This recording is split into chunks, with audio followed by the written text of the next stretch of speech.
There is a quiet war that happens in the dark, one that no one else can see or hear. It is the war you wage against your own body. It's a silent, exhausting battle fought in the space between the sheets, when the world is asleep and you are achingly awake. It's a feeling of deep, simmering rage, a frustration so profound it feels like a betrayal. You lie here, and the very vessel that has carried you through your entire life suddenly feels like a stranger, or worse, an enemy. It whispers its limitations in aches, in stiffness, in pains that have no name. It reminds you of all that has changed, all that has been lost. And this feeling, this profound sense of being trapped within your own skin, is often what stands between you and the deep, restorative peace of sleep. You fought this battle for so long. Tonight we wonder, what if we could do something different? What if we could call a truce? Before we begin, just a quick moment. Write in the comments which part of this world you're listening from right now and what time it is where you are. I'm curious. Are you listening in the quiet of late night? Or perhaps in the early morning hours, when sleep hasn't come yet? Just leave a word or two, and then settle in, because this time right now, is entirely yours. There is nothing else you need to do. There is nowhere else you need to be. The only journey we are taking tonight is an inward one, into a space of quiet and potential peace. So allow yourself to arrive fully in this moment. Feel the weight of your body supported by the surface beneath you. Notice the texture of the blankets against your skin, the gentle weight they provide, a subtle reminder of safety and comfort. Let's begin by releasing the armor we carry, often without even realizing it. Start with your jaw. So much of our daily tension, our unspoken frustrations, gathers here. Gently allow your teeth to part, ever so slightly. Let your tongue rest softly in the bottom of your mouth. Feel the muscles in your cheeks and around your temples begin to soften, to let go of their vigilant grip. Now, bring your awareness to your shoulders. They've carried so much for so long. The weight of responsibility, the burdens of your days, the tension of this inner conflict. Give them permission to release. Let them drop away from your ears, melting down and away from your spine. Imagine them becoming heavy, soft and wide, spreading out and sinking down into the mattress. With each exhale, you can let go of just a little more of that weight. You don't need to carry it right now. And your hands? Notice your hands. Are they clenched into fists, even loosely? Are your fingers tense? Consciously unfurl them. Let them rest open, palms up or down, whatever feels most natural. Feel the air on your skin. Allow a sense of ease to flow from your shoulders, down your arms, and out through your fingertips. You are laying down your weapons. You are signaling to your own body that, for this moment, the fight is over. This time is yours. This sacred space of night is a sanctuary. Nothing to do, nowhere to go, no one to be. Simply be here. The intention for our time together tonight is not to fight another battle. It is not to conquer the anger, or to vanquish the pain, or to force your body into submission. We have tried that, and we know the deep exhaustion that comes from it. No, tonight, we are here to see if we can sign a peace treaty. Imagine that, a peace treaty with your own body, an agreement to lay down arms, not out of defeat, but out of a profound and gentle wisdom. We are here to create a space where it is safe enough to rest together. You and your body on the same side, for the first time in a long time. The anger you feel is real. It is valid. It is the cry of a spirit that remembers freedom, that remembers ease, that feels the injustice of limitation. We are not here to deny that anger. We are here to listen to it, to understand what it has been trying to tell you in the only language it knows. This anger is a form of energy, a fire that has been keeping you on high alert, ready for the next battle, the next disappointment, and it has kept you awake because a soldier on watch cannot afford to sleep. But even the most loyal soldier needs rest. Even the most fortified city needs a time of peace. So the central question for us tonight is this: what would it feel like to stop fighting? Just for tonight, not forever. You don't have to agree to anything permanent. But just for these next few hours, what would it feel like to declare a ceasefire? To step back from the front lines of this internal war and simply observe the landscape. To see your body not as the enemy, but as the territory itself, the homeland that has sustained you, weathered every storm with you, and is now simply tired and in need of care. This is not about pretending the pain isn't there. It's not about ignoring the frustrations. It's about changing your relationship to them. Peace is not the absence of conflict. It is the presence of a new kind of understanding. It is the willingness to sit with what is, without the exhausting need to constantly struggle against it. So take a slow, deep breath in, and as you breathe out, release the posture of a warrior. Let your entire body become heavy. Give it permission to be fully supported, to be held. Let the mattress take your full weight. You do not need to hold yourself up anymore.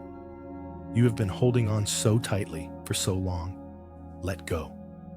Surrender to gravity.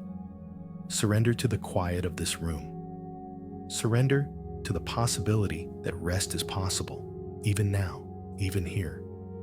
By the time our journey together tonight is complete, our hope is to have found a new perspective, a way to see this body not as a betrayer, but as a lifelong companion that is communicating its needs.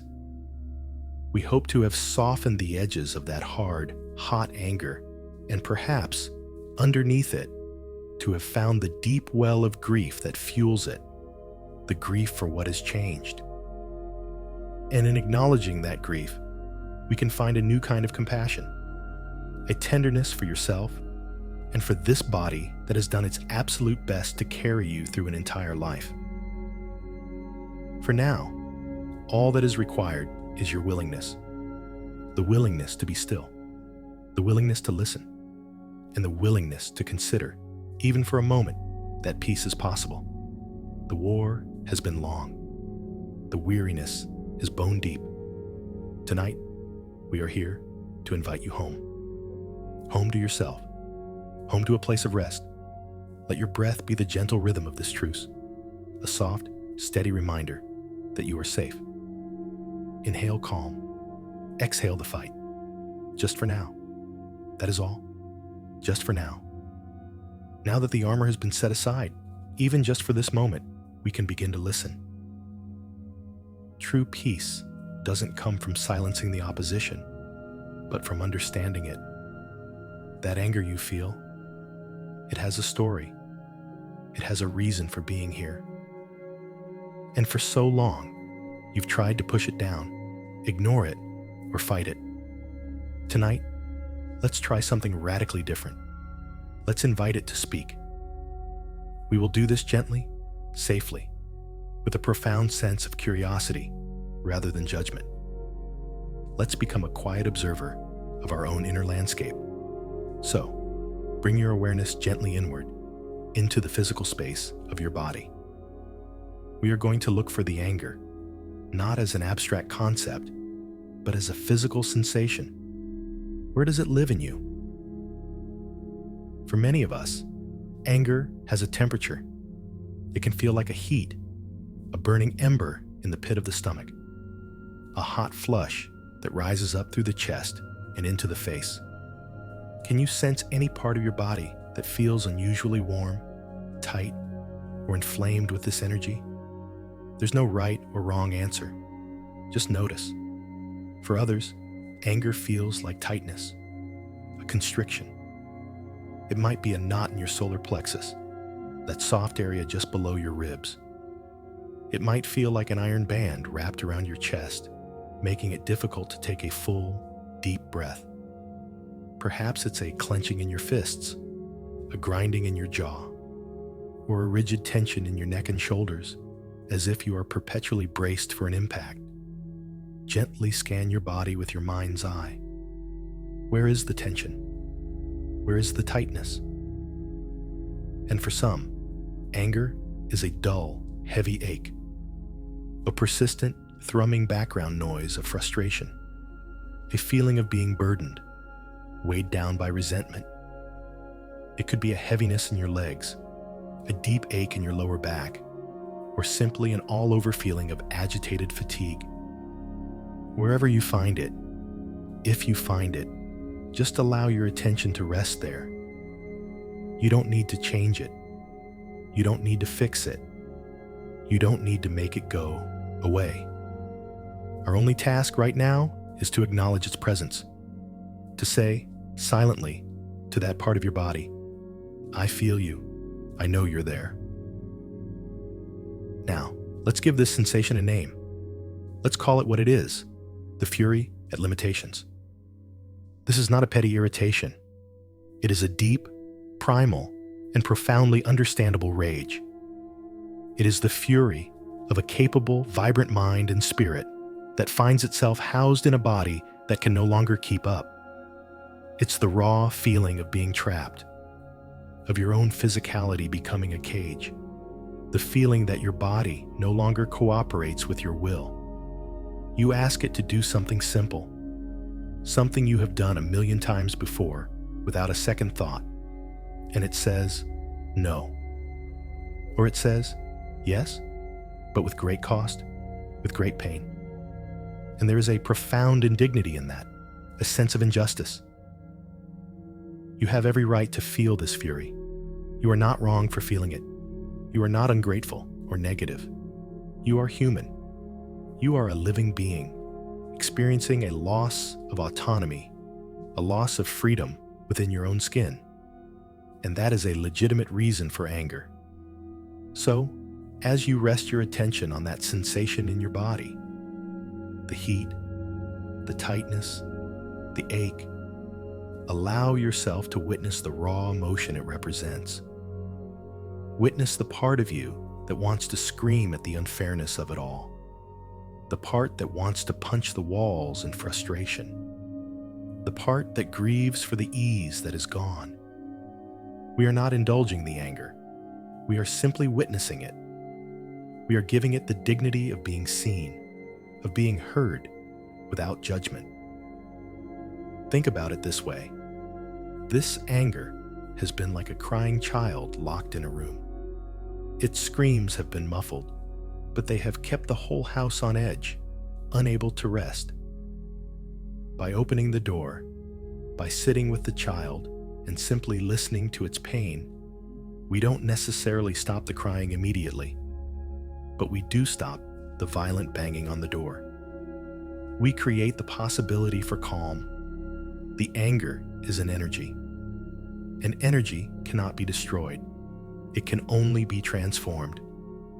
The first step in that transformation is always awareness. Acknowledgement, giving it space to exist without trying to annihilate it.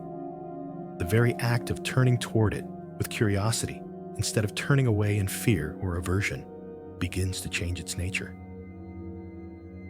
Feel the raw reality of it, the betrayal of a body that once felt like an extension of your will, now feeling like an anchor. The frustration of your world shrinking, not because your spirit has shrunk, but because the physical means of exploring it have become limited. Allow yourself to feel the truth of that experience. It is real. It is valid. And it is a heavy burden to carry alone in the dark. but you are not alone with it now. I am here with you, and we are simply holding space for this truth. We are allowing this powerful, painful feeling to have a voice, so it doesn't have to shout to be heard. Let it be here. Let the heat be here. Let the tightness be here. Let the ache be here. Just for these few moments, as you breathe, you are simply a compassionate witness to your own honest experience. There is immense courage in this, the courage to stop fighting and start feeling. And in that feeling lies the seed of a different kind of peace. You are not your anger. You are the vast, quiet awareness that is able to notice the anger. You are the space in which the storm is happening. And because you are the space and not the storm, you cannot be destroyed by it. You can simply watch it, feel its power, and know that, like all weather, it will eventually pass. For now, we watch, we listen, we honor the truth of this inner fire. As we sit with this anger, as we give it space to be seen, we begin to notice that it isn't just a raw, chaotic force. It has a story. It has roots that go deep into our personal history, into the very fabric of who we are. And at the very core of this anger, for so many of us, is a profound sense of betrayal. Let's explore that feeling, gently. Not to stir up more pain, but to understand the source of the river. Think back to a time when your body felt like a reliable partner, a time when you could trust it implicitly. You would ask it to run, and it would run. You would ask it to stay up late, to meet a deadline, or care for a loved one, and it would comply. You would ask it to heal from a minor injury, and it would mend itself without you even needing to pay much attention. There was a silent promise, an unspoken contract between you and your body. The contract said, I will house your spirit, carry your dreams, and be the vehicle for your life, and you, in turn, will care for me. For decades, this contract was largely honored. You moved through the world together, a seamless union of intention and action. Your body was the one thing that was always, undeniably, yours. It was your home. And then, slowly, or perhaps suddenly, the terms of that contract began to change, without your consent. The body that was once your most trusted ally began to feel like a stranger, one who breaks promises. It started to say no more often than yes. It began to set limits you didn't agree to. It introduced pain and fatigue that weren't part of the original deal. And this is the heart of the betrayal. It's the feeling that your own body has broken its sacred vow to you. It has let you down in the most intimate way possible. This isn't like being betrayed by a friend or a partner, as painful as that is. This feels deeper, more fundamental. It's a schism in your very being. The one entity you thought you could always count on has become unreliable, even adversarial. And so, the anger rises as a defense against this profound heartbreak. It's easier to be furious than to be heartbroken. Anger feels powerful. It feels active. It feels like you're doing something. But underneath that fiery surface, there is a vast, cold ocean of grief. Let's gently approach the edge of that ocean now. The grief that lives beneath the anger. It is the grief for what has been lost. Grief for the person you used to be, the one who could move through their day without a constant low-level negotiation with pain or exhaustion.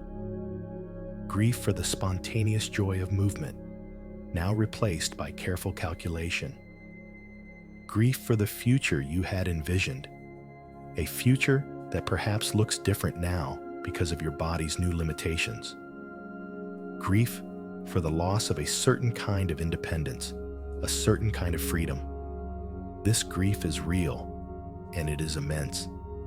And because we live in a culture that is often uncomfortable with grief, especially this ambiguous kind of grief for a living body, we often don't give it the space it needs, so it gets buried. And what grows on top of that buried grief?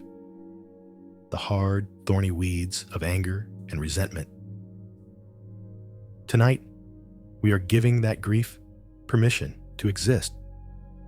You don't have to dive into it. You don't have to be overwhelmed by it. Simply acknowledge its presence. You can stand on the shore and just look at that ocean of sorrow and say, I see you. You can honor the truth that you have lost something invaluable. You have lost a version of yourself. You have lost a sense of certainty. You have lost the silent promise of enduring health and vitality. And it is worthy of mourning. It is worthy of tears. It is worthy of this deep, quiet ache in your heart.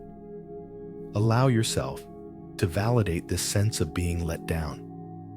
Your feelings make perfect sense. You poured your life, your energy, your very soul into this vessel, trusting it to carry you. And now, it feels as if the vessel itself is beginning to fail. Anyone would feel betrayed.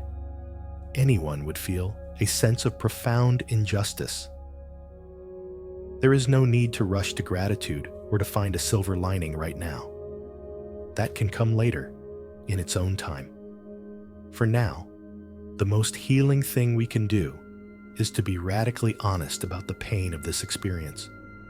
The honesty is what allows the pressure to release.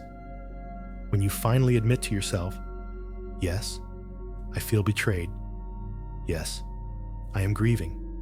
Yes, I am heartbroken that my body can't do what it used to do. You stop fighting a war on two fronts. You no longer have to fight your body, and you no longer have to fight your own feelings about your body. You simply allow the truth of your experience to be what it is. And in that simple, courageous act of acceptance, a new kind of peace can begin to dawn. It's not a joyful peace, not yet. It's a quiet, somber peace. The peace of exhaustion after a long, hard cry. The peace that comes when you finally stop pretending that you're okay when you're not. So as you lie here, breathing gently, just hold this understanding in your heart. The anger is the guardian of your grief. It is the fierce protector of your wounded heart. It has been standing guard because it didn't feel safe for the grief to come out. By acknowledging the story of betrayal, by honoring the grief that lives underneath, you are telling the guardian, thank you for your service. I see what you have been protecting. It is safe now. I can hold this sorrow myself, with gentleness and with compassion. And perhaps, just perhaps, the guardian can begin to lower its sword. It can begin to rest, and so can you. Beneath the grand narrative of betrayal and the deep ocean of grief, there is something else that fuels our anger. It is the steady accumulation of small moments, the daily reminders of our body's changes. It is the weight of 1,000 tiny indignities. These moments, on their own, might seem trivial, almost too small to mention, but woven together, day after day, they create a heavy blanket of resentment that can smother our peace and keep us awake at night. Let's gently and without judgment acknowledge some of these moments now. Not to dwell on them, but to honor the truth of their impact. Think about the simple act of getting out of a chair. There was a time you did it without a thought. You just stood up. Now, perhaps, it requires a plan, a negotiation. You might need to brace yourself with your hands, to rock back and forth for momentum, to let out a small groan as your joints protest. And in that moment, in that public or private struggle with gravity, there can be a flash of hot frustration, a flicker of shame, an internal voice that whispers, "This shouldn't be so hard." Or consider the experience of dropping something on the floor: a pen, a set of keys. The immediate calculation that follows: is it worth the effort to bend down? The assessment of which knee will protest less. The strategic planning of how to get back up again. What was once an effortless action is now a problem to be solved. And each time it happens, it is a small reminder, a tiny paper cut on your sense of competence and ease. Think about the frustration of a container you can no longer open. The grip in your hands, not what it once was. The feeling of being defeated by a pickle jar. It can feel ridiculous, and yet the sting is real. It is the sting of lost strength, of a capability that has vanished. Or what about the subtle indignities of memory? Standing in a room, knowing you came in for a reason, but the reason has evaporated like mist. Searching for a word that used to be right on the tip of your tongue, now floating just out of reach. These are not just signs of aging. They can feel like personal failures, moments of embarrassment that make you question your own mind, the very core of your identity. Each of these moments, and 100 others like them, accumulate. The moment you have to ask for help with something you've always done yourself. The moment you catch a glimpse of your reflection and see a stranger looking back, someone whose face and form don't match the person you feel you are inside. The moment a well-meaning person offers you a seat or calls you ma'am or sir in a tone that feels like a verdict on your vitality. These are the indignities. They are the small deaths we experience every day. The death of spontaneity, the death of effortlessness, the death of the illusion of eternal strength. And each one adds a small stone to a bag we carry on our back. Over time, that bag becomes incredibly heavy. This is the burden of resentment. It's a resentment that isn't just directed at our bodies, but sometimes at the world, at youth, at the seeming ease with which others move through their lives. It's a quiet, simmering anger that comes from feeling unseen, from feeling that the person you are on the inside is being constantly betrayed by the evidence of your exterior. The critical part of this exploration tonight is to give yourself permission to have felt every single bit of that frustration and shame. You are not being overly sensitive. You are not vain. You are not making a big deal out of nothing. These small moments matter. They are the daily texture of living with a changing body, and they are genuinely difficult. The shame you feel is the shame of feeling diminished.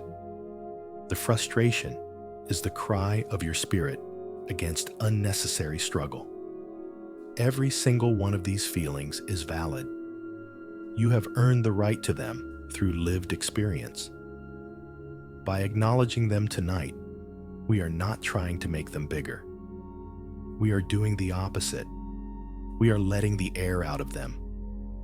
Shame and frustration thrive in secrecy, in the belief that we are the only ones who feel this way, that there is something wrong with us for feeling so defeated by something so small.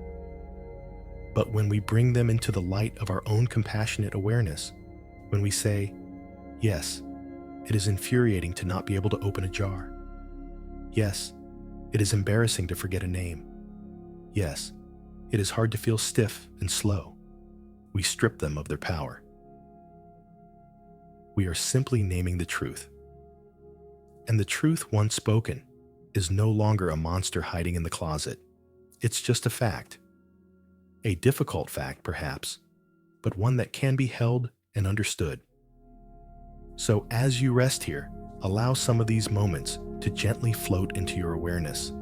The the groan getting out of bed, the hesitation before taking the stairs, the moment you chose not to go somewhere because it just felt like too much effort. See each one not as a failure, but as evidence. Evidence of how hard you have been trying. Evidence of the challenges you navigate every single day. Evidence of a quiet, persistent courage you probably never give yourself credit for. You have been navigating a world that is not always designed for the body you have now, and you have been doing it with a grace you rarely acknowledge. The accumulated weight of these indignities has been exhausting. Tonight, you can set that bag of stones down. Just for now, you don't have to carry it into your sleep. You can simply acknowledge its weight, honor the journey it represents, and leave it by the door. You have carried it long enough. Rest is what is needed now. Deep, profound, and well-deserved rest. As we hold the truth of these frustrations, these feelings of betrayal and the daily weight of indignities, it is so easy to feel isolated. In the quiet of the night, when pain or frustration keeps you awake, the world can feel very small. It can feel as if you are the only one fighting this particular war. You see others moving through their lives, seemingly with ease, and the contrast can sharpen your own sense of loneliness. It can lead to a belief that there is something uniquely wrong with you, or that you are failing at something others handle with grace. Tonight, we are here to gently and completely dismantle that belief. We are here to bring in the profound and comforting truth that you are not alone in this, not even close. The anger you feel towards your aging body is not a personal failing. It is not a sign of a flawed character or an ungrateful heart. It is a profoundly human response. It is one of the most universal, yet least spoken of, experiences of the human condition. Think of it this way. For our entire evolutionary history, our survival has depended on the strength, speed, and reliability of our bodies. A body that was slowing down, a body in pain, was a body in peril. That deep, primal part of your brain, the part that is wired for survival, still operates on this ancient software. So when your body changes, when it becomes less reliable, it triggers a deep, instinctual alarm. Anger is part of that alarm system. It is a surge of energy designed to fight a perceived threat. In this case, the threat is loss. Loss of control, loss of ability, loss of identity. Your feelings are not just understandable, they are archetypal.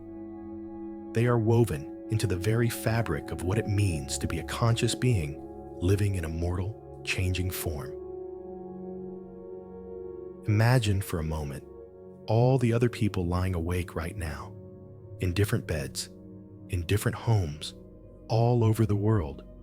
Imagine the person in the apartment next door, the house across the street, the town over, the country on the other side of the planet.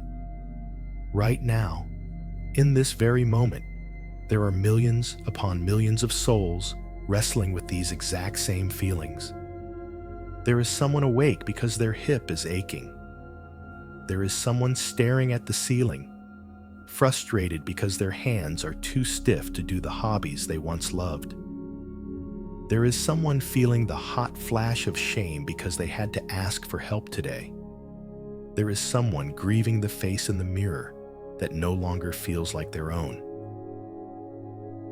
You are part of a vast, silent fellowship of the night. You are connected to every single person who has ever felt betrayed by their own physicality, who has ever raged against the limitations of their own skin. From the ancient Stoic philosopher writing about his failing eyesight, to the medieval queen lamenting her lost beauty, to the modern-day office worker struggling with chronic fatigue. This is our shared story. This is the human story. By feeling this, you are not failing at being human. You are participating fully in the human experience. Let that understanding sink in. Release the belief that you are the only one. Release the burden of thinking you have to handle this perfectly, or that your feelings are somehow wrong. They are not wrong. They are normal. They are the utterly predictable result of a sensitive, living heart navigating the realities of time and change. Let this affirmation wash over you like a gentle, cleansing rain. Your feelings make perfect sense. Say it to yourself, silently. My feelings make perfect sense. You have been through so much. Your body has been through so much. This life is not an easy journey. It is filled with challenges, with stress, with work, with love, with loss, with moments of immense effort and moments of unexpected joy. Your body has been the vessel for all of it. It has absorbed the shocks, carried the burdens, and processed the experiences of your entire lifetime. Of course it is tired. Of course it bears the marks of the journey. And of course you feel a complex mix of emotions about that. Anger is one of those emotions, and it is allowed to be here. When you normalize your anger, you take away its power to shame you. It ceases to be evidence of your failure and instead becomes evidence of your humanity. It connects you rather than isolates you. It's like discovering you speak a language you thought was yours alone, only to find it is spoken by millions. Suddenly, you are not a stranger in a strange land. You are part of a community. So feel that connection now. Feel the invisible threads that link you to all the others who are awake tonight, sharing this common human struggle. Send them a silent wave of understanding. And in return, feel their understanding flowing back to you. You are held in a vast, compassionate web of shared experience. You are not alone in the dark. The war you are fighting is not a private one. It is a human one. And knowing this, truly knowing this in your bones, can be the first step towards a different kind of peace. The peace that comes not from being superhuman, but from being deeply, profoundly, and acceptingly human. Your anger is not a monster. It is a signpost, pointing to a place of pain that is common to us all. And by recognizing the signpost, you can begin to find your way not to a place of war, but to a place of common ground, a place of shared, gentle understanding. You belong. Your feelings belong. You are right where you need to be. Having acknowledged that our anger is a shared human experience, let's now turn our attention back to the body itself, but with a new lens. For so long, we have treated its signals, the aches, the pains, the stiffness, as failures, as evidence of its betrayal. We've seen them as a hostile language, a barrage of complaints that we wish would just stop. But what if we've been misinterpreting the message? What if these sensations are not failures at all, but communications? What if our body isn't fighting us, but is simply trying to speak to us in the only language it knows? The first and most crucial step in this new dialogue is to validate the reality of what you are feeling. The aches and pains are not imagined. The fatigue is not laziness. The stiffness is not a fiction. It is real. Your body is reporting its status to you with absolute honesty. When you feel a pain in your knee, it is a true signal. It is your body telling you a story about the thousands of miles it has walked for you, the times it has knelt to garden or to play with a child, the stairs it has climbed carrying groceries, the subtle shifts in cartilage that have occurred over a lifetime of movement. It is not a complaint. it is a historical record. When you feel that deep, soul-level fatigue, it is not your body failing you. It is your body providing an accurate accounting of the energy you have expended over a lifetime. It is the record of every sleepless night spent worrying about a loved one, every ounce of energy poured into your work, every bit of resilience you mustered to get through a difficult time. That fatigue is the receipt for a life fully lived. We must stop invalidating these signals. We must stop telling ourselves and our bodies to just push through it or to ignore it.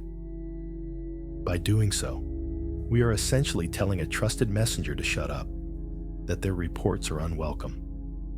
And when a message is ignored, it often has to get louder to be heard. This is how a dull ache can become a sharp pain. It's the body trying harder to get your attention. So tonight, let's practice listening differently. Let's see these sensations not as enemies to be conquered, but as communications to be understood.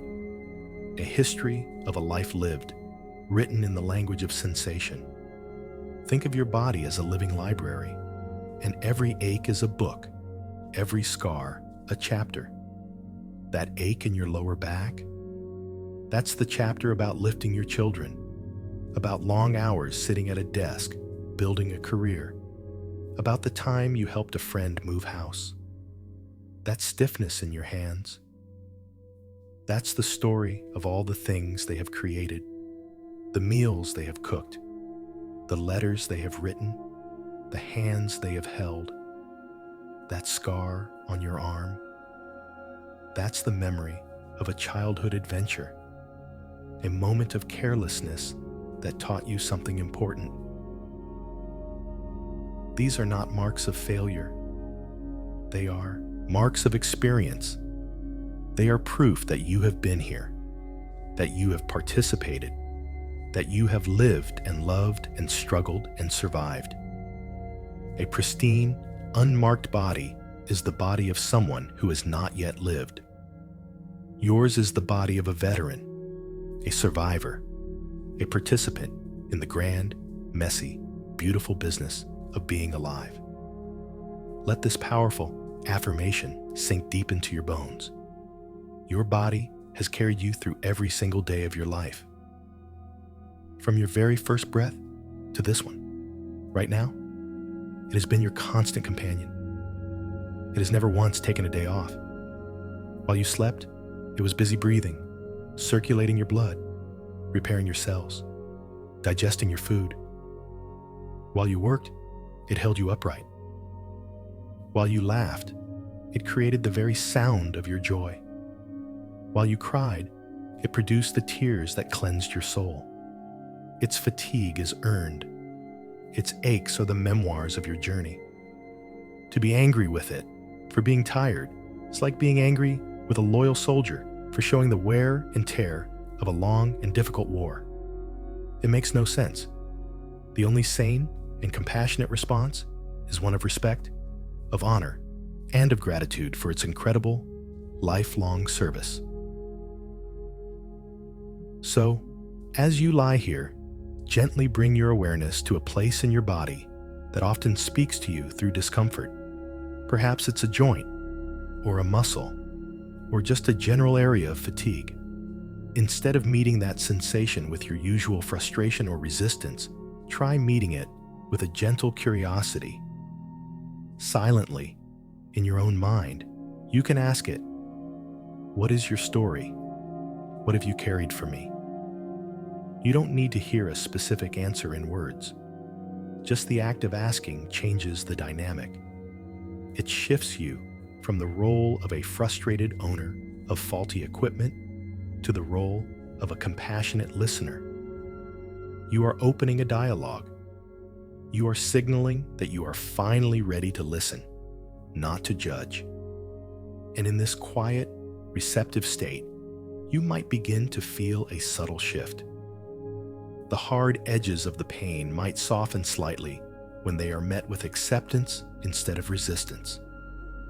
the tension that you add on top of the physical sensation, the tension of your anger and frustration, can begin to dissolve. And what is often left is just the pure sensation itself, which is far more manageable than the sensation, plus the entire story of anger and betrayal we have layered on top of it. Your body is not your enemy. It has always been on your side, doing the absolute best it can with the resources and history it has. Tonight, we begin to honor that truth. We begin to listen with a kinder ear. And in doing so, we start to mend the broken trust, one gentle breath at a time. Now that we have begun to listen to our body's story with a more compassionate ear, we can turn to the energy of the anger itself. We've acknowledged its validity. We've explored its roots in betrayal and grief, and we've seen how it is a shared human experience. Now, we can offer it a gentle release. This is not about forcing it out or getting rid of it. You cannot command a storm to stop raging, but you can open a window to let some of the pressure out. This is a process of allowing, not compelling. So, let's begin by returning to that physical sensation of anger in your body that we located earlier. The heat in your chest, the knot in your stomach, the tension in your shoulders. Bring your awareness back to that place, gently and without judgment. Now, let's use the power of your imagination to give this energy a more tangible form. If this intense energy had a color, what color would it be? For many, the color of anger is red, a hot, fiery, volcanic red. Or perhaps it's a dark, smoldering charcoal gray. Maybe it's a sharp, jarring, electric yellow. There's no right answer. Just allow the first color that comes to mind to be the one. Don't overthink it. Simply associate that sensation with a color. Now, let's give it a texture or a state. Is it a solid, like a hot, jagged rock sitting in your gut? Is it a liquid, like molten lava flowing through your veins? Or is it a gas, like a pressurized hot steam filling your chest? Again, just allow your intuition to provide the image. A red-hot stone, a thick, dark sludge, a swirling, scalding vapor. By giving the anger a color and a form, we do something very powerful. We externalize it slightly. It is no longer just me feeling angry. It becomes an energy within me that has these qualities. This subtle shift in perspective creates just enough space for us to work with it without being completely consumed by it. You are the observer of the red-hot stone. You are not the stone itself. Now, holding this image in your mind, we are going to create a safe space for this energy to soften. We are not going to attack it or try to break it apart. That would just be another form of violence, another internal battle. Instead, we are going to create an environment where it can release its intensity on its own terms. Imagine, in your mind's eye, a vast, open, and peaceful landscape. This is your own private inner sanctuary. It could be a quiet, serene beach at twilight, with the cool sand and the gentle sound of the waves. It could be a lush, green forest with dappled sunlight filtering through the leaves and the soft, damp earth beneath your feet. It could be a wide open meadow under a vast, starry sky. Choose a place that feels inherently calming and safe to you. A place with no walls, no limits, no judgment. Once you have a sense of this place, imagine yourself gently taking that object of anger, the red-hot stone, the swirling vapor, and placing it in this vast open space. You are not throwing it away. You are simply taking it out of the confined space of your body and setting it down in a place where it has room to breathe. Place the hot stone on the cool, damp sand by the ocean's edge. Allow the pressurized steam to be released into the infinite expanse of the night sky. Pour the dark, heavy liquid onto the rich forest floor, where it can be naturally absorbed and transformed. Now, just watch what happens. You don't have to do anything at all. Simply observe. As the cool waves gently wash over the red-hot stone, you might see some steam rise up and dissipate into the air. You might notice the sharp, jagged edges of the stone beginning to soften, becoming smoother with each wave. The intense, fiery red color might begin to fade, becoming a softer pink, or a warm orange, or even a neutral gray. You are not forcing this to happen. The gentle, persistent, powerful element of water is doing the work. It is cooling, soothing, and softening the energy without any effort on your part. If your energy was the swirling vapor, watch as it expands into the vastness of the sky. It thins out, dissipates, and mingles with the cool night air until it is no longer a concentrated, pressurized force. It simply becomes part of the atmosphere, its intensity diffused into near nothingness. We can connect this process to your breath. Your breath is the wave. Your breath is the vast, open sky. With each long, slow exhale, you can facilitate this release. As you breathe in, imagine you're breathing in the cool, calm, healing energy of your safe space. Breathe in the cool, salty air of the beach. Breathe in the fresh, clean scent of the forest. And as you breathe out, imagine you are breathing out the heat from the stone, the pressure from the vapor. Each exhale is an invitation for the anger to soften, to flow, to dissipate without force. Inhale peace. Exhale tension. Inhale calm. Exhale the heat of the long-held battle just for this moment. This is not a one-time fix. This is a practice, a way of tending to the fire so that it doesn't become a wildfire. You are learning to be a wise caretaker of your own inner landscape. You are learning that you don't have to hold on to this intense energy so tightly. You can create a space for it to transform naturally. Let the rhythm of your breathing and the imagery in your mind work together. Feel the genuine, physical sensation of release in your body. You may feel your muscles letting go. You may feel the knot in your stomach loosening its grip. You may feel a wave of coolness spreading through your chest. Allow this release to happen. You have been carrying this intensity for so long. It is safe to set it down now. It is safe to let it soften. It is safe to rest. We have gently created a space for the intense energy of anger to soften and release. Now, we take the next logical step on this path toward peace. We are going to give ourselves explicit, unequivocal permission to stop fighting, to lay down our armor completely, even if it is just for tonight.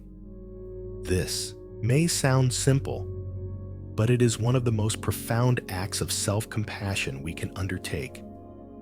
The internal war against your body has been your default setting for so long that you may not even realize the constant low-level effort it requires. It's like holding a heavy weight with your arm extended. At first, you feel the strain acutely, but after a long time, the muscles lock and the ache becomes a dull, familiar part of your existence. You forget what it feels like to not be holding the weight. Laying down your armor is the conscious choice to finally put that weight down. So, in the quiet of your own heart, make a declaration. You can say these words silently to yourself. For tonight, I am laying down my armor. For tonight, the war is over. I declare a truce. Feel the intention behind these words. This is not an act of surrender and defeat. It is not admitting that the body has won. It is an act of profound wisdom. It is recognizing that in this particular war, there can be no winner. To fight against your own body is to be in a constant state of civil war. Every battle depletes you. Every victory is also a loss. The only true victory is peace. Now let's explore what this truce actually feels like in your physical body. The armor we wear is not just metaphorical, it is muscular. It is the tension we hold in our bodies to brace against pain, to guard against the next frustration, to present a facade of being fine to the world. Let's consciously dismantle it, piece by piece. Start with the muscles of your face, your mask. Release the tension in your forehead. Let it become smooth and wide. Unclench your jaw completely. Soften the area around your eyes, letting go of the need to be vigilant and watchful. Your face has been the brave front line of this battle.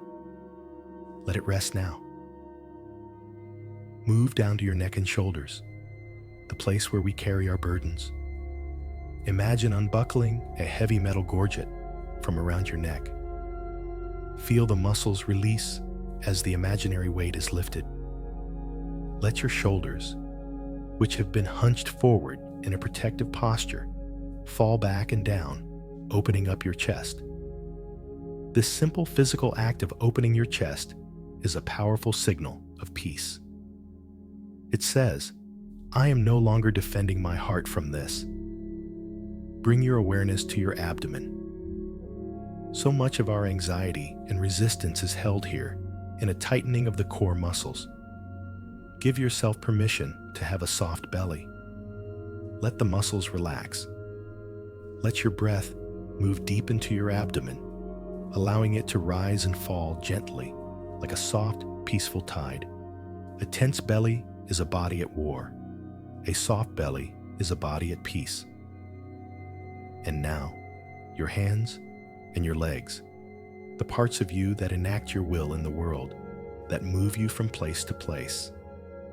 Let go of the residual tension here. Unclench any tightness in your hands. Allow your legs to become heavy and limp, fully supported by the bed. They don't have to be ready to run or to stand their ground. Their only job right now is to rest. As you consciously release the physical armor, piece by piece, begin to notice the feeling that emerges in its place. What you will most likely feel is an immense sense of relief. It is the relief of the soldier who is finally told he can go home. The relief of putting down a heavy backpack after a long and arduous hike. Feel this relief flooding your system.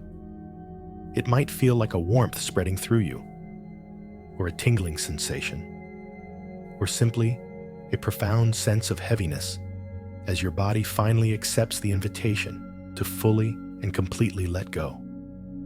Along with this relief, you will also become aware of something else, the sheer, bone-deep exhaustion that comes from this internal war. Now that you've stopped fighting, you can finally feel just how tired you are. For years, perhaps decades, a significant portion of your life force has been diverted to this conflict.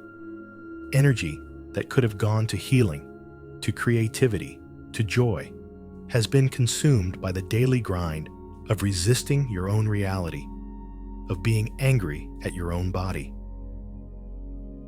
This exhaustion is not a sign of weakness. It is a testament to your strength. It is the honorable fatigue of a warrior who has fought for a very long time. Honor this exhaustion.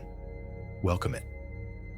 See it not as a problem, but as the doorway to the deep, restorative rest you so desperately need and deserve.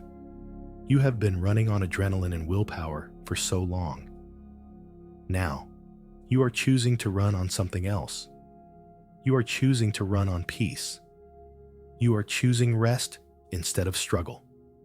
This is a conscious choice, and it is an act of profound self-care.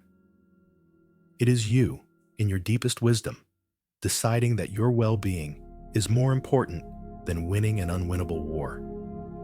So let the exhaustion wash over you. Let it be a heavy, comforting blanket. It is the feeling of your nervous system finally shifting out of fight or flight and into rest and digest, or, more accurately, rest and heal. This is the state where true restoration can occur. By laying down your armor, you are not becoming vulnerable to attack. You are becoming available for peace.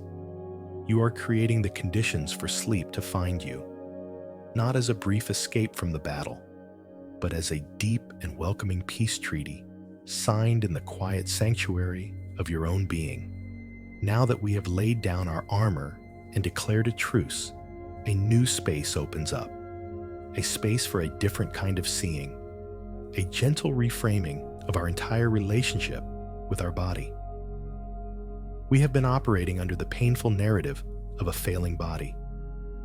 We've seen it as broken, deficient, and letting us down. This story, as we've acknowledged, is born of real pain and loss, but it is not the only story. It is not even the truest story. Tonight, let's explore a different narrative. Let's shift the perspective from a failing body to a body that has offered a lifetime of service. This is not about pretending the difficulties don't exist. It is about expanding our view to include the whole, magnificent truth. Let's use an analogy. Imagine your body is a house, not a sterile, brand new show home, but a beloved, weathered family home. A home you have lived in your entire life. In the beginning, this house was new. The paint was fresh. The floors were unscratched. The plumbing was silent. The roof was perfect. It sheltered you flawlessly. As the years went by, you lived fully in this house. You hosted parties. You weathered storms. You raised a family. You worked. You played. You laughed. You cried. The life you lived left its mark on the house. The floors became scuffed and worn in the places you walked the most, creating a beautiful patina of memory. The walls bear the faint marks of children's hands. The ghosts of pictures hung and moved. The foundation settled a bit, causing a few cracks to appear in the plaster. The plumbing started to make strange noises now and then. The roof, which protected you from 1,000 storms, now has a few leaks that need tending. Now, would you stand in the middle of this beloved home and rage at it for its imperfections? Would you call it a failing house? Would you feel betrayed by the creaking floorboard or the dripping faucet? Of course not. You would look at these things with a mix of gentle exasperation and deep affection. You would see the worn floors not as a failure, but as a map of your family's life.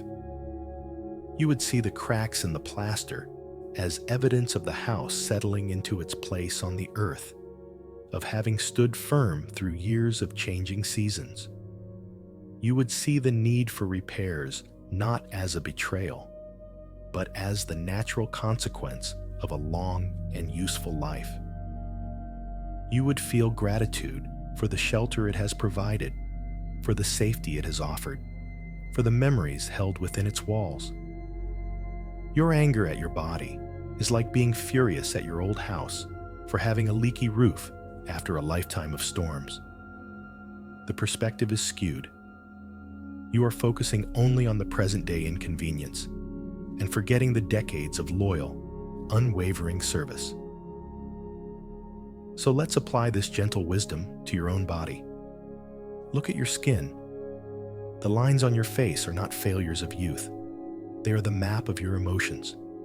Every laugh line around your eyes is a testament to joy.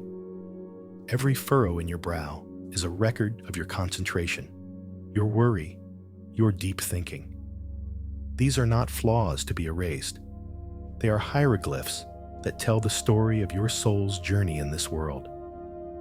Think of your joints, the ones that ache and protest. They are the hinges of your life's actions. They have carried you on adventures, allowed you to dance, to work, to kneel, to rise. Their weariness is not a betrayal. It is the honorable wear and tear on machinery that has been put to good and constant use. Consider your internal organs, the ones you never see. Your heart, which has been beating faithfully, tirelessly, billions of times, without a single conscious command from you, since before you were born. Your lungs, which have drawn in the air of a million different moments, the scent of a newborn baby, the crisp air of an autumn morning, the salty spray of the ocean. They are all like the faithful, silent plumbing and electricity of your house, working tirelessly in the background to make your life possible. Let this affirmation settle into your awareness, not as a command, but as a gentle, observable truth. Every line, every ache is a map of your journey. It is a testament to your resilience. Your body is the living, breathing, physical archive of your entire existence. To wish it were pristine and unmarked is to wish you had never lived. The story of failure is a story of profound disrespect to this incredible vessel. It dismisses a lifetime of service in favor of a short-sighted complaint about its current condition. The truer story, the more compassionate and complete story, is one of gratitude and awe. This body, this amazing, resilient, and now weary home, has sheltered you through every storm of your life. It has healed itself from countless injuries and illnesses, often without your help. It has allowed you to experience all the beauty, all the love, all the challenges of your time on earth. To shift your perspective to one of service is not to ignore the pain. A leaky roof is still a problem that needs care. An aching knee still requires attention and kindness. But the emotional charge behind it changes. You move from anger to care, from resentment to respect, from a feeling of betrayal to a feeling of partnership in the ongoing project of maintaining this beautiful, old, and deeply precious home. You are not living in a ruin.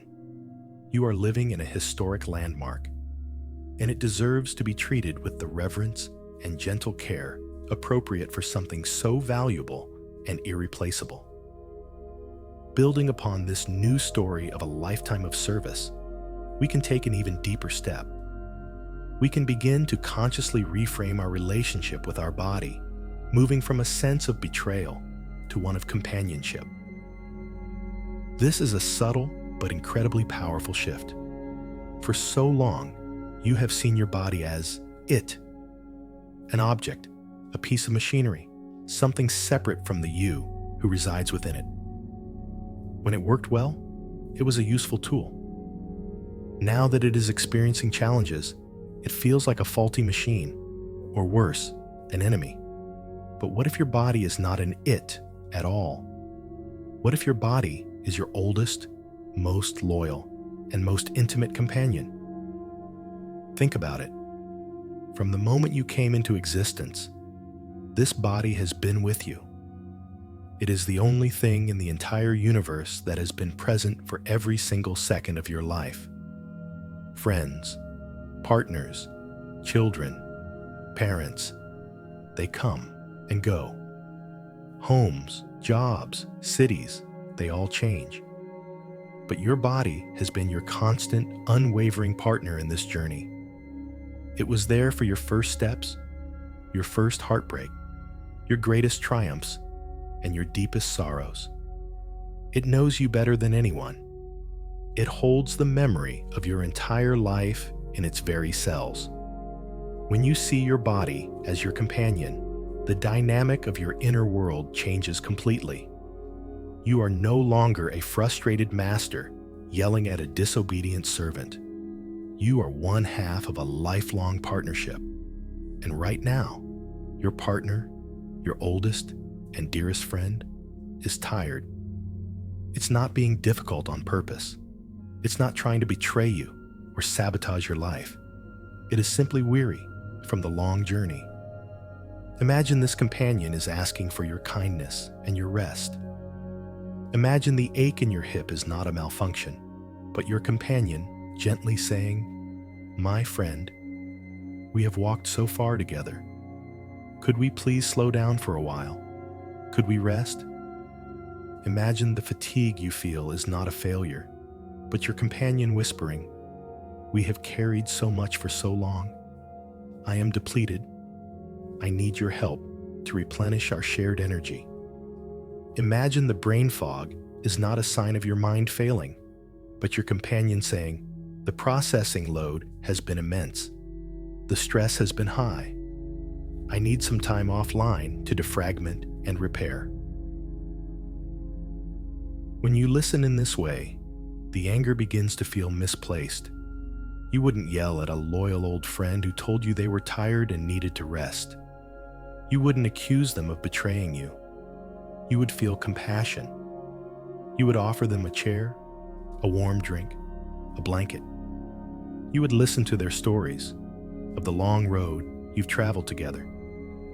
You would say, "Of course, you've done so much. Let's rest together."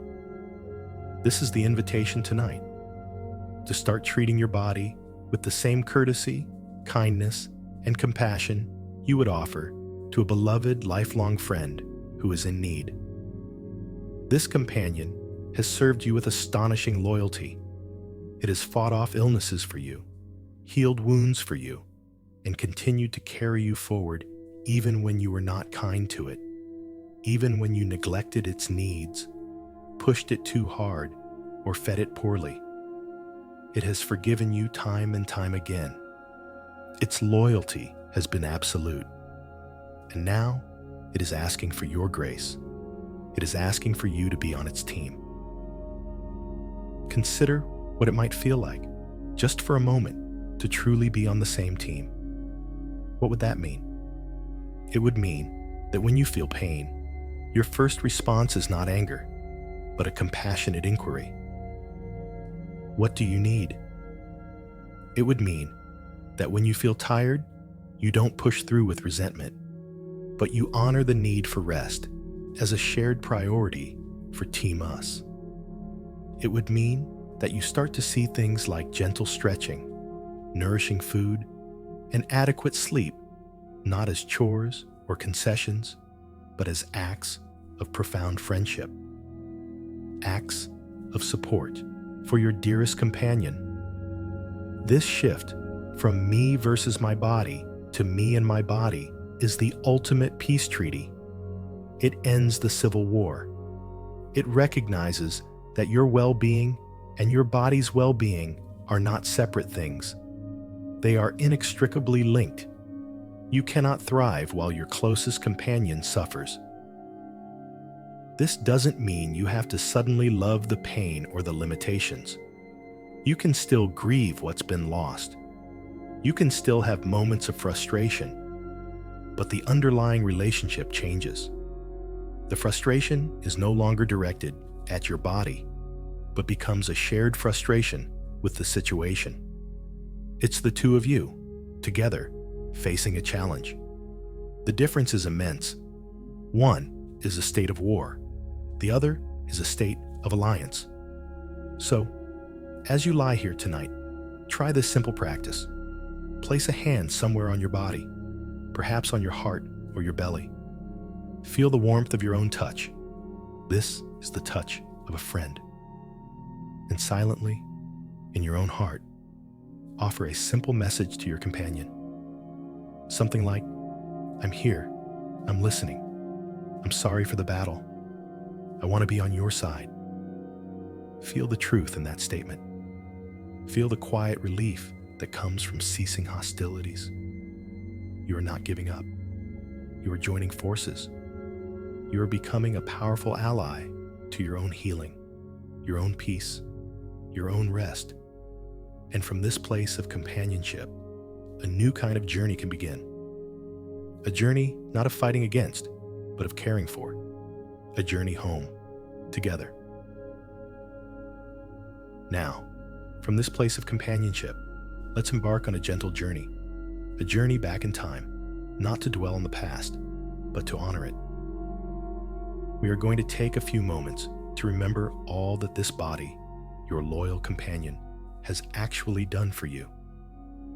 In our focus on its current limitations, we have developed a kind of amnesia. We have forgotten the decades of strength, joy, and experience it has gifted us. Tonight, we will practice the art of remembering. Let your mind drift back, gently, with no pressure to find any specific memory. Just allow images and feelings to surface. Let's start with strength. Remember a time when this body felt effortlessly strong. Perhaps you can recall the feeling of running as a child, the pure, unadulterated joy of speed, the wind in your hair, your lungs, powerful and easy. Remember the strength it took to carry your children, the solid, reassuring weight of a sleeping toddler in your arms. Remember the physical work you've done in your life, building something, gardening, moving furniture, engaging in a sport.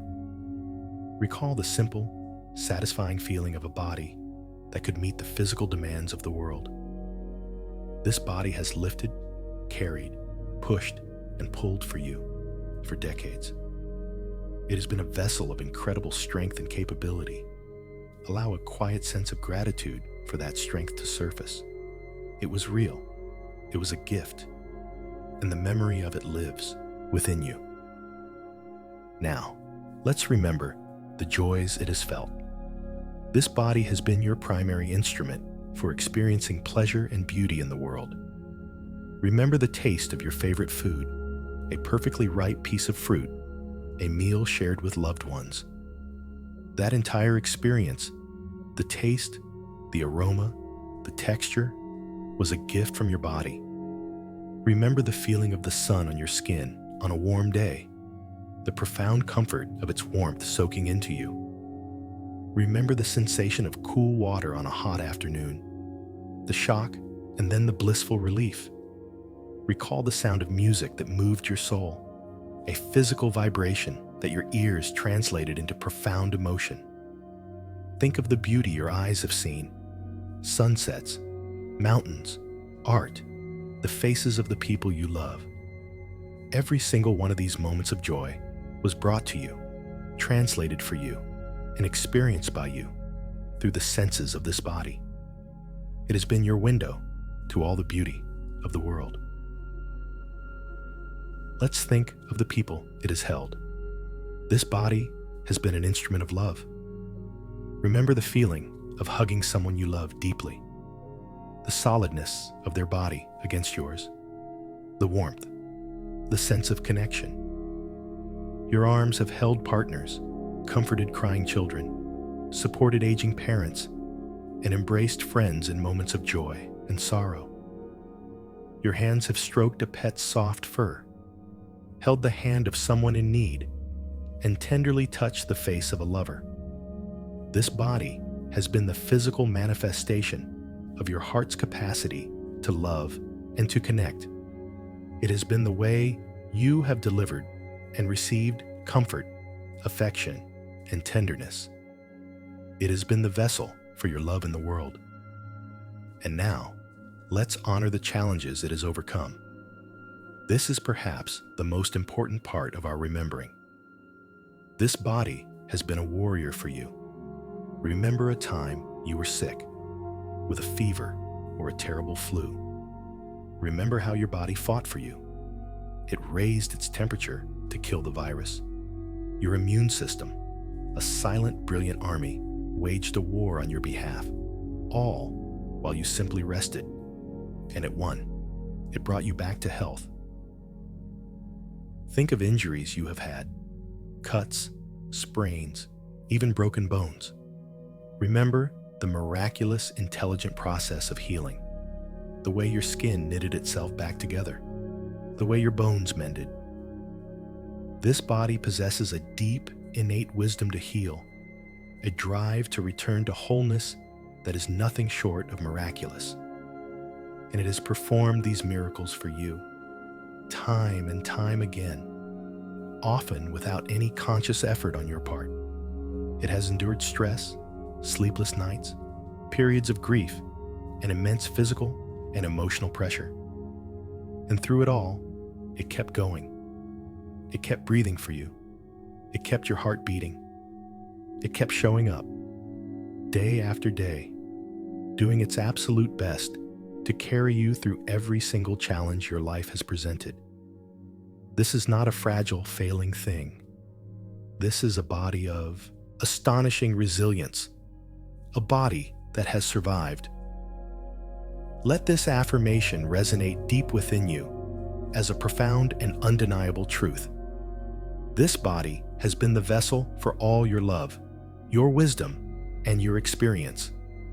Every single thing you have learned, every person you have loved, every piece of wisdom you have gained, you did so while residing in this body. It is the sacred container of your entire life. To be angry with it now for being tired is to discount this entire, incredible history. It is to look at a library full of priceless, beautiful books and complain about the dust on the shelves. Tonight, we choose to see the books. We choose to honor the stories. We choose to remember the incredible journey we have been on together with this faithful, resilient, and remarkable companion. Let this gratitude for the past be a soothing balm for the frustrations of the present. Your body has earned your respect. It has earned your kindness, and it has most certainly earned its rest. Having journeyed back to honor the incredible history of service and resilience your body has demonstrated, we can now bring that feeling of gratitude into the present moment. We can take this vast conceptual appreciation and distill it into a single, potent act of kindness. We are going to plant a seed of compassion, not a demand for love, not a forced positivity, but a simple, gentle, and honest seed of thanks. Anger can feel like a wildfire, consuming the entire landscape of your inner world. Gratitude is like a gentle rain. It may not put out the entire fire at once, but it cools the ground, moistens the air, and creates the conditions for new life to emerge. And this rain can begin with a single drop. So, let's find one small part of your body to focus on. It doesn't have to be a part that you like or a part that is pain-free. In fact, it can be more powerful to choose a part that is neutral, or even one that often troubles you. Let's start with your hands. Bring your awareness to your hands as they rest beside you. Don't just think about them, truly feel them. Feel the temperature of your skin, the length of your fingers, the texture of your palms. For a moment, let go of any stories about how they ache or how their grip isn't what it used to be. Just be with the simple sensation of having hands. Now consider what these hands have done. They have tied your shoes thousands of times. They have prepared countless meals. They have held books, pens, tools. They have washed your face, brushed your teeth. They have gestured to emphasize a point in a conversation. They have shielded your eyes from the sun. They have performed a million small, unnoticed acts of service every single day of your life. Silently, in your own mind, offer them a quiet thank you. It doesn't have to be grand or emotional. Just a simple, sincere, thank you, hands. Thank you for all you do and all you have done. Feel that thought. Let it be more than just words. Let it be a genuine feeling of appreciation, however small. Now, let's move to another part of the body. Let's choose your lungs. You can't see them, but you can feel their work. Place your attention on your breath, the gentle rise and fall of your chest or abdomen. These lungs have been working for you non-stop since the moment of your birth. They have drawn in over 500 million breaths, each one delivering the life-giving oxygen that fuels every cell in your body. They work without your command, without your praise, without your even noticing most of the time. They have breathed for you through laughter and through tears, through restful sleep and through strenuous effort. They are the essence of life within you. Take a slightly deeper breath now, and as you exhale, send a silent message of gratitude to your lungs. Thank you, lungs.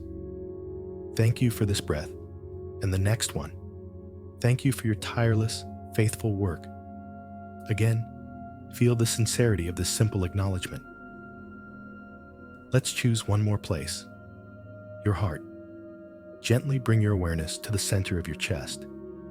You may or may not feel its physical beat, but you know it is there, working for you.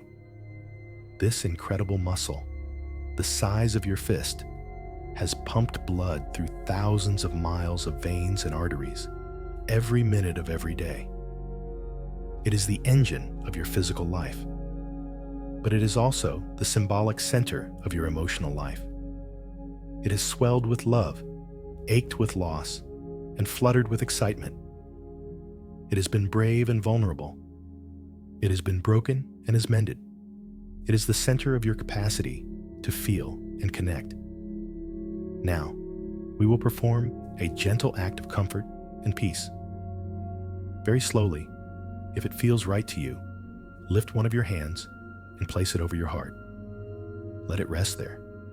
Feel the gentle pressure and the warmth of your own hand on your own chest. This is a universal gesture of self-comfort, of self-compassion. It's what we instinctively do when we receive bad news or feel a surge of deep emotion.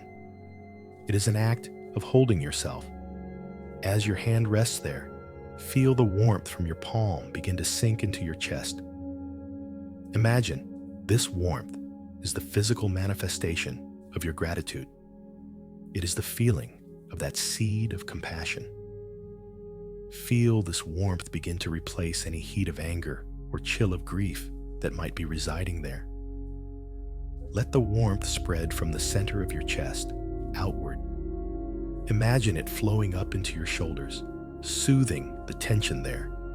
Let it flow down into your belly, calming the knot of anxiety. This is not a magical cure. It is a simple, profound act of kindness. You are actively offering comfort to your own body, to your own heart. You are treating yourself as you would a dear friend in need. Stay with this feeling for a few moments. The feeling of your hand on your chest, the sensation of warmth spreading, the quiet hum of gratitude for this one part of you that has served you so faithfully. This small act is revolutionary. It breaks the cycle of anger and resentment. It introduces a new possibility, a new way of relating to your physical self. You don't have to do this for your whole body at once. That can feel overwhelming. You just start with one part, one seed. You plant a small thank you for your hands, or your lungs, or your heart, and you water it with the warmth of your own attention. And slowly, gently, over time, that seed of compassion can grow. Its roots can spread, and it can begin to transform the entire landscape of your inner world, from a battlefield into a garden. As this seed of compassion begins to take root, nurtured by gratitude and gentle attention, we arrive at a place of profound wisdom, a place of integration. This is where we begin to weave all these new threads of understanding into the fabric of our being, creating a new story to carry us into sleep and beyond. The culmination of this journey is the embrace of a concept that can feel both challenging and liberating, the wisdom of acceptance. For so long, Our struggle has been fueled by a rejection of reality. We have been at war with what is. We have spent immense energy wishing our bodies were different, lamenting what they used to be, and fearing what they might become. Acceptance is the gentle, powerful act of laying down that struggle. It is the integration of the simple, undeniable truth that this body, in its current form, with all its aches, limitations, and history, is your home right now. Not the home you wish you had, not the home you used to have. This is your home. And peace only comes when we stop fighting with the walls of our own house. There is a term for this: radical acceptance. The word radical is important. It means complete and total, without reservation. It does not mean approval. You do not have to like the pain. You do not have to be happy about the limitations. Acceptance is not the same as liking. You can accept that it is raining without liking the fact that your picnic is ruined. But by accepting the reality of the rain, you stop wasting energy wishing the sky were blue. And you can instead put your energy into finding an umbrella or a cozy shelter. Radical acceptance is looking at the rain, feeling the disappointment, and then choosing to find shelter rather than standing in the downpour, shaking your fist at the clouds. Embracing radical acceptance is an act of profound peace, not defeat. This is a crucial distinction. Our fighting mind believes that if we accept the situation, we are giving up, that we are letting the body win. But this is a trick of the ego. In reality, acceptance is the ultimate act of empowerment. Why? Because you cannot change something you are not willing to fully see and accept. As long as you are in denial or at war with reality, all your energy is consumed by the fight. When you accept reality, you free up all of that energy.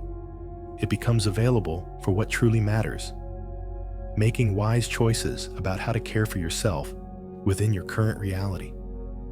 It shifts the question from "why is this happening to me?" a question that only breeds anger and victimhood, to "given that this is happening, what is the most compassionate and skillful way to respond?" This is the pivot from war to wisdom.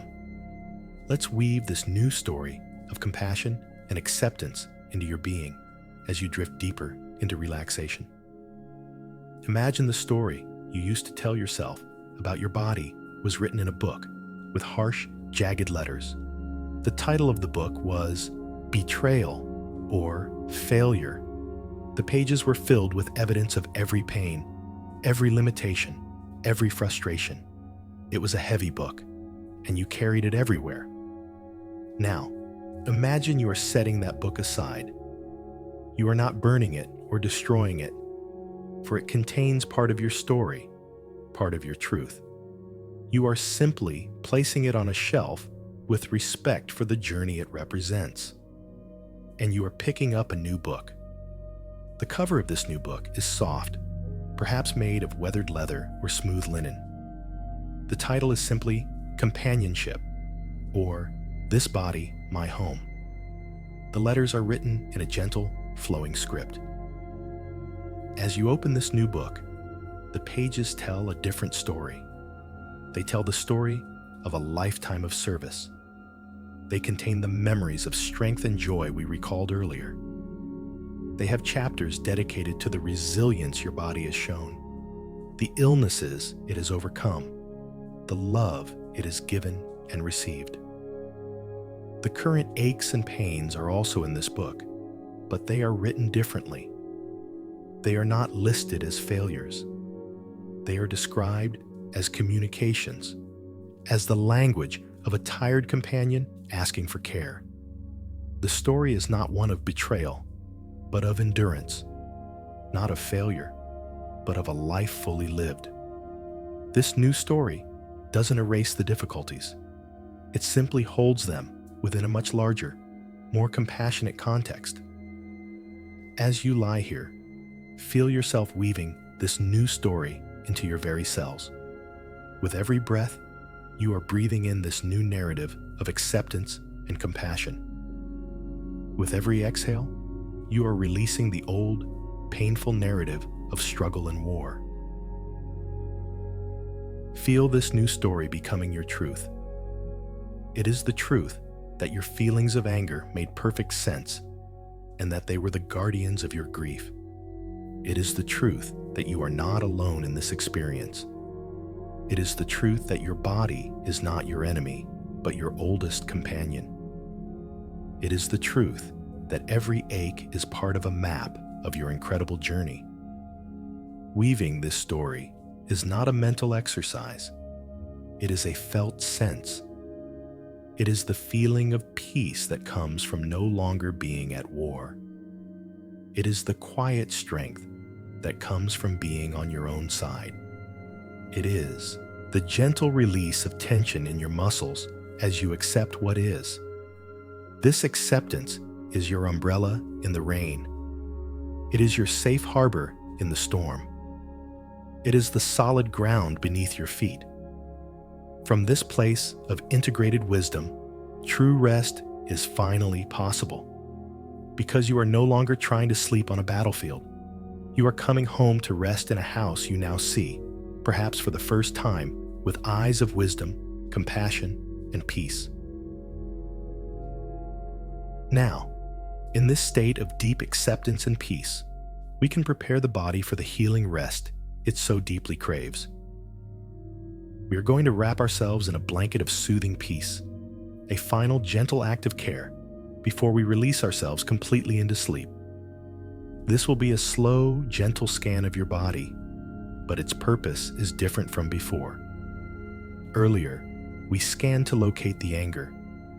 Now, we scan to deliver comfort. We will move our awareness through the body, and instead of meeting discomfort with frustration, we will meet it with the warmth and care we have cultivated. We are replacing the feeling of anger with a feeling of gentleness, like applying a cool, soothing balm to a sunburn. Let's begin at the top of your head. Bring your awareness to your scalp, your forehead, and your temples.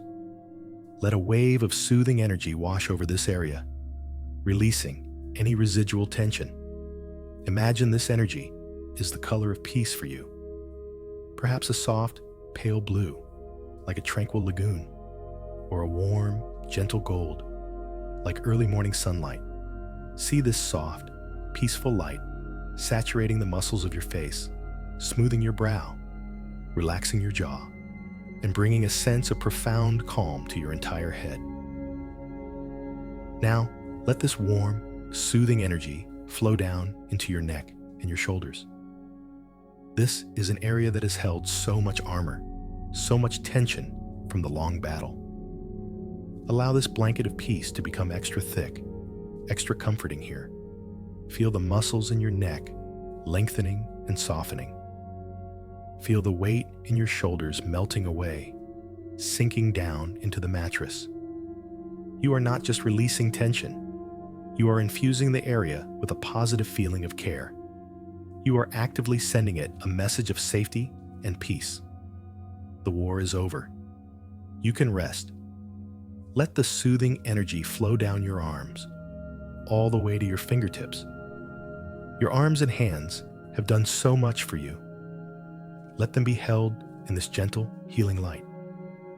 Feel them becoming heavy, warm, and completely at ease. Now, bring your awareness to your back, from the base of your neck all the way down your spine to your tailbone. Your spine has been the central pillar of your strength, holding you upright for a lifetime. Send this wave of gentle care down your entire back. If there are areas of particular ache or discomfort, let the soothing energy pool there. Don't try to force the pain to go away. Simply surround it with this soft blue or golden light. Envelop it in care. Imagine the light is like a warm, healing cushion, providing support and comfort to these tired areas. The message is not go away, but I am here with you.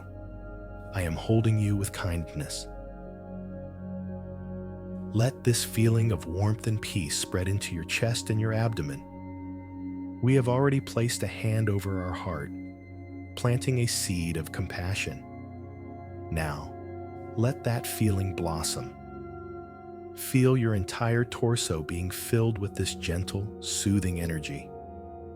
Feel your breath moving softly and easily in this space of peace.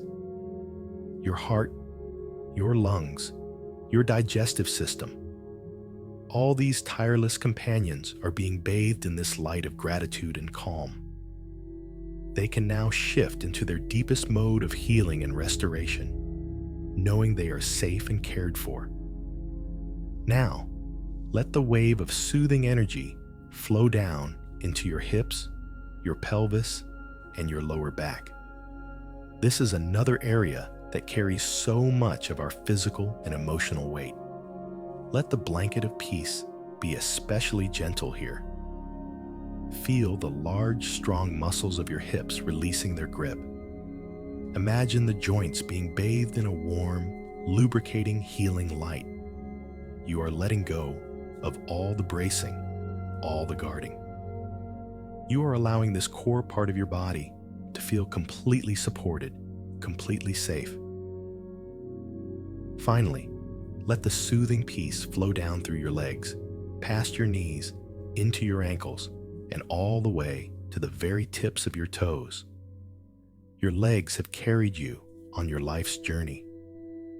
They have stood for you, walked for you, run for you. They have earned this deep rest. Feel them becoming incredibly heavy, as if they are sinking gently and comfortably into the surface beneath you. The last vestiges of tension are draining out through the soles of your feet, leaving your entire body in a state of profound peace and stillness. Now, your entire body, from head to toe, is wrapped in this comforting blanket of soothing peace. You are floating in an ocean of calm. There's nothing to do, nothing to fix, nothing to fight. You are simply allowing yourself to be held. Take a moment to notice the overall sensation, the heavy, comfortable feeling of a body that has finally been allowed to rest without judgment. The anger has been heard and softened. The armor has been laid down. The new story of companionship and acceptance has been woven into your being. What is left is a deep, quiet stillness. This is the feeling of coming home to yourself, the feeling of a peace treaty that has been fully signed and embraced. Your body is no longer a battlefield. It is a sanctuary, a safe and peaceful place for you to inhabit. And from this sanctuary, you can now drift easily and effortlessly into the deep, healing sleep that has been waiting for you all along. You have done the work. You have been courageous and compassionate. Now, all that is left is to surrender to the rest you have so beautifully prepared for. The blanket of soothing peace now holds you completely. The journey of the mind is coming to a close, making way for the deeper journey of sleep. It is time now to release all conscious thought, to let go of all the stories, both the old ones of struggle and the new ones of compassion. They have served their purpose for tonight. They have been the boat that has carried you across the turbulent water to this quiet shore. Now, you can step out of the boat and onto the soft sand. You can release all effort, the effort of remembering, the effort of reframing, the effort of soothing. All of it can be released now. Trust that the seeds you have planted will continue their work beneath the surface in the fertile darkness of sleep. Healing is not a project to be managed by the conscious mind. It is a natural process, an innate wisdom that awakens when we finally get out of our own way. Your only task now is to allow, to surrender, to let go of the oars and let the gentle current carry you. Imagine all the thoughts in your mind are like soft, fluffy clouds drifting across a vast, peaceful sky. You are the sky, not the clouds. You don't have to grab onto them, or analyze them, or push them away. You can simply watch them drift by, appearing and then dissolving without any attachment. A thought about yesterday may drift by. Let it go. A thought about tomorrow may appear. Let it go too. They are just clouds. They have no power over the vastness of the sky that you are. Your awareness can now merge with the simple, rhythmic sensation of your own breathing. Your breath is the anchor in this peaceful present moment. It is the gentle tide that will carry you out into the deep ocean of sleep. There is no need to control it. Just feel it. The gentle rise and the soft fall. Each breath is a wave of relaxation, washing over you, pulling you deeper and deeper into a state of serene tranquility. The separation between you and your body, which was once a source of conflict, now dissolves in a different way. You are not a mind in a body. You are a unified being, breathing, resting, healing, one whole peaceful entity. The internal divisions have ceased. The war is a distant memory from another lifetime. There is only this peace, this stillness, this gentle presence. And now, a gentle invitation is extended, an invitation for sleep to come.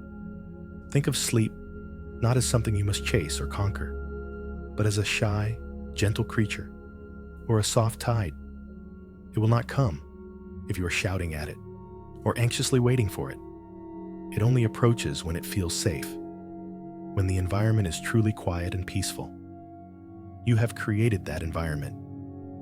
You have made your inner world a safe and welcoming harbor. So now, you simply extend the invitation. Silently, you can say, "I am ready now. You are welcome here." And then you let go. You release the expectation. You turn your attention away from the door and simply rest, trusting that it will arrive in its own perfect time, like a soft fog rolling in from the sea, blurring all the hard edges of the world. As you drift on these final currents of wakefulness, perhaps a few gentle questions can float with you, not to be answered, but to be held. What if this aging process is not a diminishment, but a refinement, a shedding of all that is unnecessary, leaving only what is most essential and true? What if the wisdom of the body is not just in its strength, but in its slowing down, forcing a pace of life that is more mindful, more present? What if true strength is not the absence of vulnerability, but the courage to embrace it with compassion? These questions are not for your mind to solve. They are koans for your soul, to be absorbed and understood on a level far deeper than thought, in the quiet alchemy of sleep. They are the final, gentle release of the need for certainty, an embrace of the beautiful, poignant mystery of this human journey. You have done enough. You are enough. You are safe. Your body is at peace.